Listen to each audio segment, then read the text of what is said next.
Bienvenue dans Diginove, le podcast qui explore le monde des nouvelles technologies et de l'innovation. Aujourd'hui, nous accueillons Claudia Ika, data scientist, qui va nous entretenir sur les concepts du big data et comment est-ce que cette technologie intervient dans notre quotidien.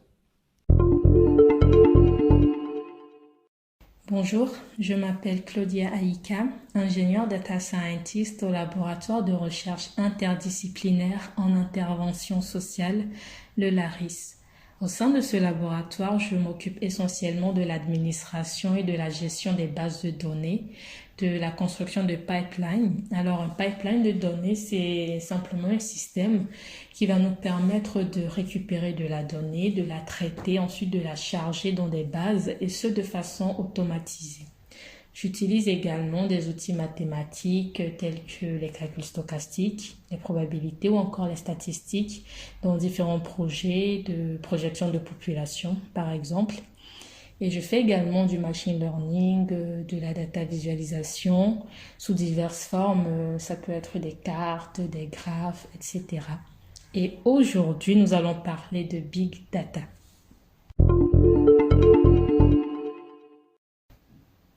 Nous entendons de plus en plus souvent parler de big data sans pour autant en saisir la réelle signification ou même les enjeux qui peuvent se cacher derrière cette expression-là.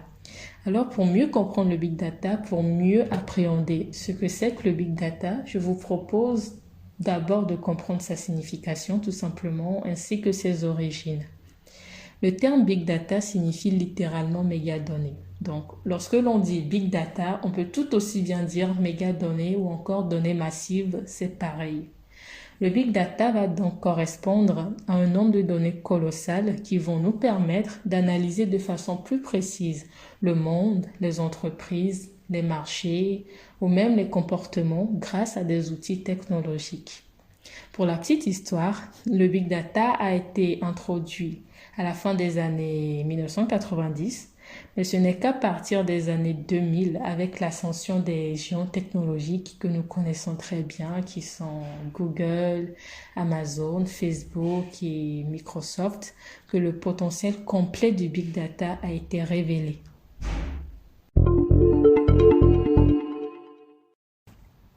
Alors laissez-moi vous donner une idée de ce que peut représenter le big data.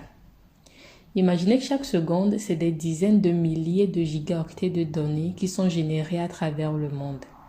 Selon les dernières estimations, la quantité de données numériques qui ont été créées ou qui ont été répliquées à travers le monde a été multipliée par plus de 30 et ce uniquement durant la dernière décennie. Ce volume de données est passé de 2 zeta-octets en 2010 à 64 zeta-octets en 2020. Et d'ici 2025, nous nous attendons à plus de 180 zeta-octets de données. Alors, il faut rappeler qu'un zeta-octet équivaut à 1 milliard de téraoctets, soit 1000 milliards de gigaoctets. Donc, c'est des milliards de gigaoctets de données qui peuvent prendre la forme de mails échangés, de vidéos vues, de musique écoutée, de recherches effectuées, qui sont générées à travers le monde. Nous sommes d'accord, c'est énorme et l'être humain seul ne peut tout simplement pas traiter cette quantité astronomique de données. Et c'est là que le big data, grâce à des technologies de stockage et d'analyse, devient une véritable révolution.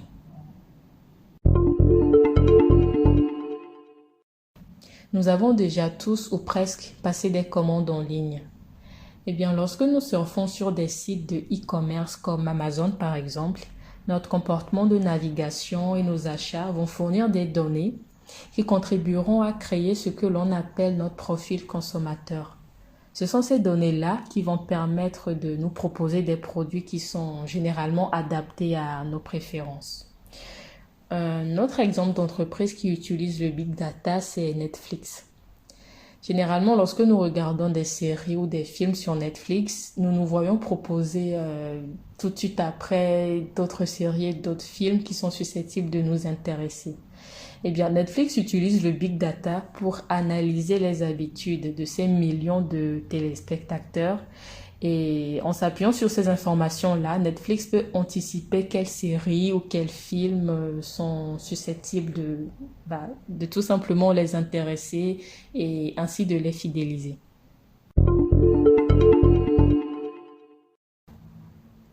Le traitement du big data présente plusieurs défis auxquels les entreprises sont confrontées. Ces défis, il faut le dire, sont souvent liés à la gestion et au stockage, à l'analyse, mais aussi à la protection de ces données massives. Alors, l'un des défis les plus évidents lorsque l'on parle de big data, c'est le volume massif de données à traiter. Le stockage et la gestion de ces énormes quantités de données vont nécessiter des infrastructures qui sont coûteuses et qui doivent être évolutives. Les données du big data proviennent également de diverses sources. Dans ces sources-là, on peut trouver des données structurées, des données semi-structurées, mais aussi des données non structurées. La variété des données constitue donc un défi parce que les entreprises doivent intégrer ces données, les normaliser, puis les analyser, ce qui n'est pas forcément évident. La vitesse à laquelle les données du big data sont générées représente également un défi aux entreprises parce que ces dernières doivent les collecter, les traiter, les analyser pour en tirer le maximum d'informations utiles. Ces trois défis, c'est-à-dire le volume, la variété et la vitesse, représentent en fin de compte les trois principales caractéristiques du big data. C'est ce que l'on appelle les 3 V du big data. À ces trois principaux défis, on peut également ajouter la véracité, car il peut être difficile pour les entreprises de garantir l'exactitude ainsi que la fiabilité des données massives. En termes de défis auxquels peuvent être confrontées les entreprises, on peut également retrouver la variabilité des données du big data, ainsi que la complexité que peut présenter leur analyse et leur traitement. Le big data peut également poser un défi de sécurité et de protection de la vie privée. Comme nous le savons tous, les préoccupations qui concernent la vie privée des individus sont de plus en plus importantes. Les entreprises doivent donc tout mettre en œuvre pour mettre en place des mesures de sécurité robustes afin d'éviter les violations de données et afin de garantir la confidentialité. Un autre défi, et pas des moindres lorsque l'on parle de big data, c'est évidemment l'éthique. Les entreprises doivent garantir une utilisation responsable des informations et tout mettre en œuvre pour éviter les biais dans l'analyse.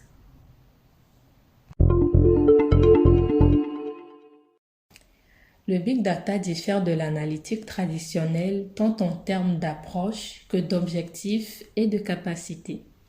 Alors, l'une des principales différences va reposer sur le volume de données. Le big data se caractérise par des volumes de données qui sont souvent trop importants pour être gérés par des systèmes d'analytique classiques. L'analytique traditionnelle, quant à elle, va généralement traiter des ensembles de données qui sont de taille modérée et qui peuvent être totalement gérées par des bases de données relationnelles ou des systèmes d'analyse conventionnels. Une autre différence notable va résider en la variété des données. Le big data traite une grande variété de données et on peut retrouver des données structurées, des données semi-structurées et non structurées. Alors, cela peut inclure des textes, des images, des vidéos et on peut même retrouver des données de capteurs. De son côté, l'analytique traditionnelle va plus se concentrer sur des données qui sont structurées et qui sont organisées dans des tableaux et des bases de données. Une troisième différence qui est non négligeable concerne la vélocité ou la vitesse des données. Le big data gère des données qui sont générées à une très grande vitesse, souvent en temps réel ou presque en temps réel, alors que l'analytique traditionnelle ne traite généralement pas des données en temps réel, mais repose sur des mises à jour périodiques des données. Nous voyons là une fois encore que les principales différences entre le big data et l'analytique traditionnelle vont correspondre aux 3 V du big data, à savoir le volume des données, leur variété et la vitesse à laquelle elles sont générées. Les objectifs visés ne sont pas les mêmes suivant l'approche utilisée. Le big data va avoir des objectifs qui sont plus axés sur la découverte de nouvelles informations, la génération d'informations en temps réel, sur la prédiction et la prise de décision, et tout ça basé sur des données massives. De son côté, l'analytique traditionnelle va davantage se concentrer sur la génération des rapports, la visualisation des données et la compréhension des tendances historiques. Alors, nous ne pouvons pas parler de big data et même d'analytique traditionnelle sans parler des outils et des technologies utilisées. Le big data utilise des outils comme Hadoop et Spark pour traiter et stocker les données. Il utilise également des systèmes de gestion et d'orchestration de tâches comme Airflow, des plateformes cloud comme Google Cloud Platform, GCP, ou Amazon Web Services, AWS, ou encore Microsoft Azure. Dans le big data, on utilise également du machine learning ou apprentissage automatique grâce à des bibliothèques et à des frameworks tels que TensorFlow, Scikit-learn ou encore PyTorch. L'analytique traditionnelle, quant à elle, va reposer sur des bases de données relationnelles, des outils de business intelligence et des langages de requête tels SQL.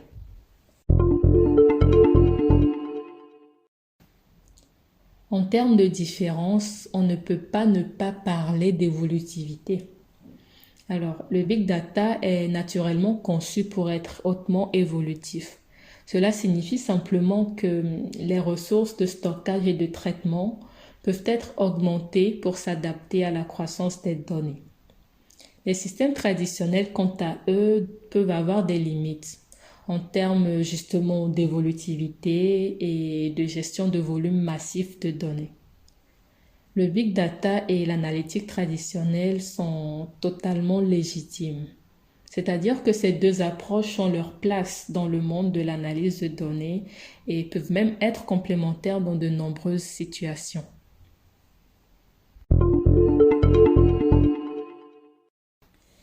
L'évolutivité et la flexibilité sont deux aspects très importants dans le contexte du big data. Cela en raison de la nature même des données massives et aussi de la variété des tâches d'analyse à accomplir. Parlons d'abord d'évolutivité. Les données massives, nous le savons très bien, peuvent rapidement devenir gigantesques et elles peuvent dépasser les capacités de stockage et de traitement que peuvent nous offrir les systèmes traditionnels. Dans ce cadre-là, l'évolutivité nous permet d'ajouter facilement des ressources. Ces ressources peuvent être matérielles ou virtuelles pour gérer l'augmentation des volumes de données sans pour autant perturber les opérations. Ensuite, le traitement en temps réel ou presque en temps réel des données massives nécessite toujours une évolutivité pour répondre aux besoins de traitement rapide. Autrement dit, l'ajout de capacités de traitement parallèles peut nous garantir une analyse en temps réel. En plus de la gestion de volumes massifs de données et de l'analyse en temps réel, l'évolutivité peut nous garantir que les données nécessaires à la prise de décision sont disponibles à tout moment. Enfin, les entreprises peuvent faire face à des pics de charges périodiques. Par exemple, lors des événements promotionnels, les entreprises font souvent face à des pics de charges. Dans ce cadre-là, l'évolutivité permet d'ajuster les ressources de traitement pour justement répondre à ces pics de manière efficace. Parlons maintenant de flexibilité. Comme nous l'avons vu, les données du big data peuvent être très variées. La flexibilité est donc essentielle pour manipuler différents types de données et adapter les méthodes d'analyse en conséquence. Le big data ouvre également de nouvelles possibilités. Du coup, dans ce contexte-là, la flexibilité permet d'explorer de nouveaux cas d'utilisation et d'adapter les méthodes d'analyse pour répondre à des besoins spécifiques. Le domaine du big data évolue très rapidement avec l'émergence de nouvelles technologies. La flexibilité peut donc nous permettre aux entreprises de s'adapter aux avancées technologiques sans subir de perturbations majeures. Enfin, la flexibilité permet d'optimiser l'utilisation de ressources en adaptant les capacités de traitement en fonction des besoins. Cela peut donc contribuer à réduire les coûts d'infrastructure. Pour récapituler tout ça, l'évolutivité est essentielle lorsque l'on veut gérer la croissance des volumes de données, la demande croissante de traitement, tandis que la flexibilité va permettre de s'ajuster aux divers types de données, aux cas d'utilisation variés et aux nouvelles technologies émergentes. Nous pouvons donc dire que l'évolutivité et la flexibilité sont cruciales pour tirer pleinement parti du potentiel du big data.